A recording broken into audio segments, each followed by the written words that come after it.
আজ এক জায়গায় পুজো দিতে গিয়েছিলাম, তো পুজো দিয়ে এসে খেয়ে না ঘুমিয়ে গিয়েছিলাম, তাই সারাদিন আমি ভিডিওই পোস্ট করা হয়নি। তো এখনই মনে পড়লো একটা ভিডিও তো পোস্ট করিনি আজকে সারাদিনে, তাই ভিডিওটা পোস্ট করার জন্য চলে আসলাম।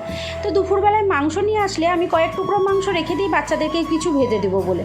তো সন্ধ্যাবেলায় বার করে মাংসটাকে প্রথমে কিমা করে নিয়েছি, তার মধ্যে এর মধ্যে দিয়ে দিয়েছি লবণ, একটু স্বাদ মতন চিনি, সামান্য একটু হলুদ, পেঁয়াজ কুচি, রসুন কুচি, লঙ্কা কুচি, হয়তো একটু আদা গ্রেট করেও দিয়ে দিতে পারো, টমেটো দিয়ে দেবে কুচি কুচি করে কেটে, একটু সয়া সস, একটু চিলি সস আর একটু ভাজা মশলা দিয়েছিলাম। তোমাদের কাছে ভাজা মশলা না থাকলে তোমরা একটু ম্যাগি মশলা দিয়ে দেবে বা গরম মশলা দিয়ে দেবে।